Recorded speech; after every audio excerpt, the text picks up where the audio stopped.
The government is only guaranteeing 1,200 affordable homes. Let's have a look. Hello everyone, Florian here and welcome to another episode of HeiseSays.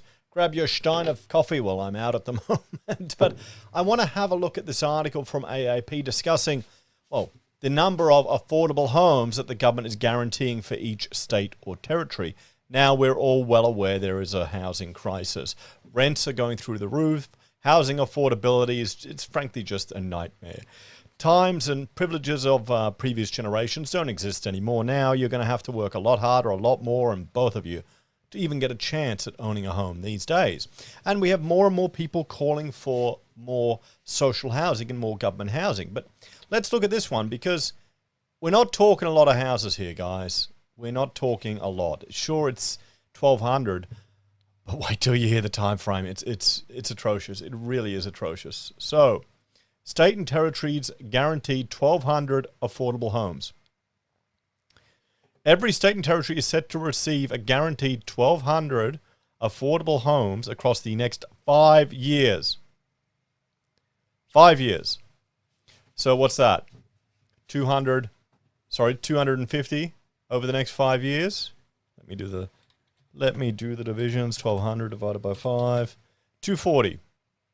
240 homes per year. We have a housing crisis here. That's not going to make any difference. Let me just bring up some good old building approval stats here. Look at how many dwelling unit approvals were happening every month. Okay, see that big spike there? That's home builder. They're looking at 250, and this is per state. 240 per month additional. So if we add that, the states or territories, is that even the little islands in the middle of nowhere? Probably not. Couple of thousand, maybe even they did it at 1,000. Oh wait, sorry, this is per month, isn't it? We're talking over a year. So 240. Better get the calculator up again, Florian. 240 divided by 12. So per state, that's 20 houses a month. Okay, cool. I was talking to one gentleman. He's was in the media. He was on the radio discussing how many houses he has, and he was quite critical of all of these people bitching and moaning. So everyone laid into him, and I kind of defended him in a video because he's providing a service to people. Now he alone has built another 20 duplexes just in the last year that I spoke to him. One guy is doing the same thing as what the government is going to do. Sure, they're going to do it in a month, but that's pathetic, really. That's one development. So let's keep looking. So, pressure bills on the Greens to pass the $10 billion housing fund. I don't blame the Greens for being sticklers to this thing, because the government's gambling all the money, investing it all, and then using it to build housing. Housing Minister Julie Collins said the floor will ensure all jurisdictions get their fair share through the government's signature housing fund, despite obvious size differences between states such as New South Wales and Tasmania. Do we realise how little this number is? The other biggest states will get their fair share. They will get a lot more than the floor. What we are talking about here is an absolute floor, Ms. Collins told ABC Radio on Thursday. It's also about allowing some of the community housing providers some surety of pipeline in smaller jurisdictions so they can grow. These are tiny numbers. But then again, with the issues in the construction sector right now, they're probably being sensible. There will be certainty of funding for long-term projects for investors over the long term. Tasmanian Independent Senator Tammy Turrell secured the guarantee from the government in exchange for her vote in the Senate to pass the funds. The government is struggling to garner support for its Housing Future Fund, which would leverage $10 billion and invest the profits into affordable social housing up to $500 million each year. Do we really look at the Future Fund? Is our government the best organisation to be investing? Maybe they should just stick the 10 billion with give it to Vanguard, give it to a large managed fund, large global investor, not our government. This is a massive victory for Tasmania, the senator said. It's not really. 1,200 houses over 5 years. I mean, okay, there's 10.6 million homes in Australia. This guarantee doubles the number of homes Tasmania will receive in the same amount of time, regardless of the performance of the future fund.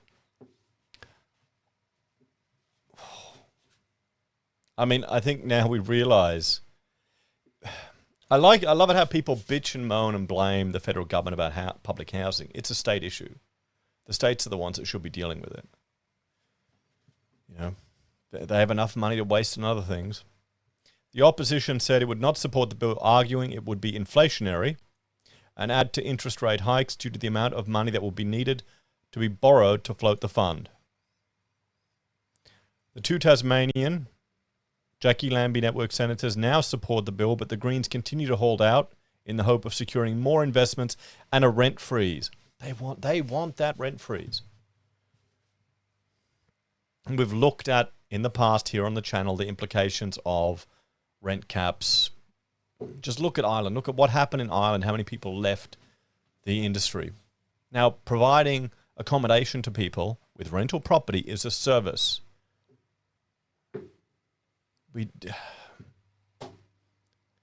This is concerning that this is being discussed now at such a senior level of politics. It shows you they don't really understand the implications of what they're calling for. They haven't looked into precedent or how damaging these policies have been in other parts of the world. We fought to get Tasmania its fair share. The Greens are threatening to leave us with nothing. Negotiations continue with crossbencher David Pocock, but the ACT Independent said he is frustrated at the government's pace. He said he would not stand in the way of the fund if the government did not come to the table. Well, you shouldn't say that, mate. You've just lost your bargaining power right there. Then they'll never come to the table. Senator Peacock said the government should invest $900 million annually if it expects a 9% average return. He also called for the money to be indexed. I do expect the government to take on board advice from experts around indexing the fund to allow it to disperse more when it returns more, Senator Pocock said. Why is the government... should the government even be in this business? Should they even be investing like this to stimulate the market?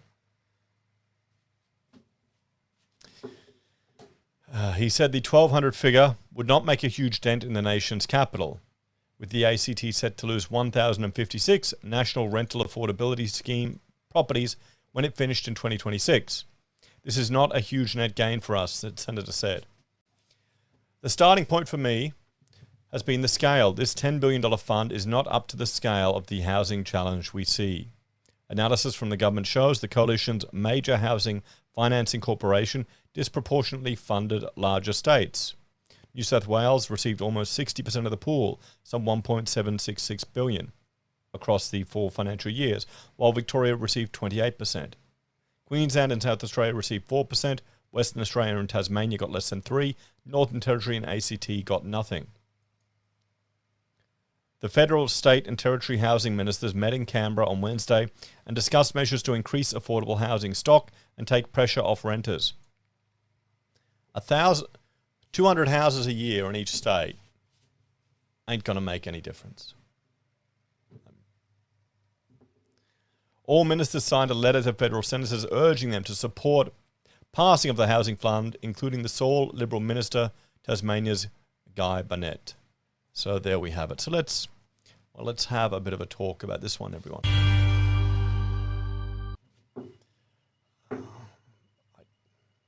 These numbers are really low.